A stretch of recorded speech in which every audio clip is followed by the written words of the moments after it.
Ils étaient 4 souriceaux dans un petit abri touchant la vieille étable qui donnait bien du souci à leurs parents. Oh non qu'ils étaient mal élevés, mais comme tous les petits de leur âge, ils n'aimaient rien tant que de s'agiter du matin au soir. L'un pour tuer le temps, l'autre pour se faire les dents, le troisième pour gagner en force et en indépendance. Salomé, de son côté, la benjamine de la fratrie, n'avait pas encore l'âge de danser, qu'elle dodelinait déjà de tout son petit corps, tout contre son papa le soir, se blottissant au creux de ses bras.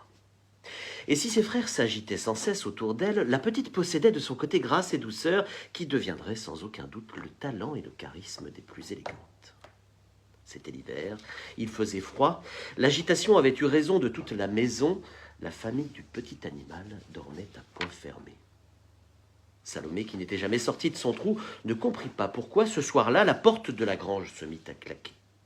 Elle tressauta de frayeur, et une lumière bleue qui filtrait par les branchages l'empêcha de refermer les yeux.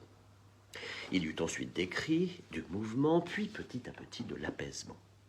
À côté d'elle, tout le monde dormait. La petite souris s'avança doucement, prudemment, tenant maladroitement et pour la première fois sur ses pattes. Piquée par la curiosité de découvrir d'où venait cette lumière irréelle, elle voulait aussi comprendre ce qu'étaient ces bruits inhabituels. Écartant plusieurs brindilles, poussant quelques fétus de paille, elle aperçut au milieu de la grange un homme à genoux, une femme allongée, et tout près de son sein, une forme s'agitait. Un petit enfant était né. Au prix de 1000 efforts, la démarche approximative, Salomé finit par sortir complètement de son trou et s'avança dans la pénombre. « Tu en as de la chance, petite souris, d'être avec nous ce soir. » Une masse conséquente se tenait derrière elle, et la figure imposante d'un bœuf lui offrit son sourire. « Ne crains rien, n'aie pas peur. Je te présente le prince de la paix. Mais comment se fait-il, dans cette étable si modeste, qu'un si grand personnage nous arrive ?»« Un personnage ? Non, c'est le roi des rois, dit un âne qui maintenait l'enfant au chaud d'un souffle discret. C'est un mystère, petite souris. » Demain, il y aura foule pour s'incliner devant le petit bonhomme, reprit le bœuf. Tu as vu la lumière de l'étoile, et ils viendront nombreux chargés de cadeaux.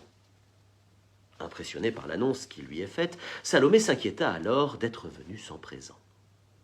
Ce fut le moment que choisit le petit pour pleurer doucement.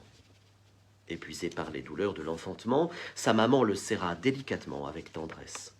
Les larmes coulaient toujours contre les joues du poupon, et la petite souris s'en émut, se rappelant sans doute ses premiers cris d'enfant. Salomé, prise de compassion, eut alors l'envie de le consoler à sa manière. Au prix d'un effort conséquent, elle, qui avait si peu marché auparavant, se dressa sur ses pattes arrière, s'élançant alors, virevoltant, tournoyant parfois maladroitement sur elle-même, elle s'approcha en dansant du tout petit en pleurs. L'enfant, surpris du mouvement, stoppa ses hoquetements, regarda longuement les pas chassés de la petite bête avant de lui offrir le premier de ses sourires de nouveau-né, un sourire aux anges. « Elle est douée, confia l'âne. « Comme elle est jolie, confirma le bœuf. Quel beau premier cadeau pour notre roi. » Et le petit se rendormit peu à peu. L'effort avait épuisé le petit animal. Pensez-vous, des entrechats pour une souris. Le bœuf, tout attendri, courba l'échine et recueillit Salomé qui s'effondra au creux de son oreille. Doucement, il la reconduisit tête penchée à l'entrée de son logis, puis se redressa délicatement. La petite bête se laissa alors glisser paisiblement dans son trou et s'endormit d'un coup à son tour, tout contre ses parents. Enfant qui m'écoutera, aie le goût de l'effort et remets toujours à plus haut que toi ton talent. Il n'est rien si tu ne le cultives pas pour quelqu'un d'autre que pour toi. Joyeux Noël, Salomé. Joyeux Noël à chacun.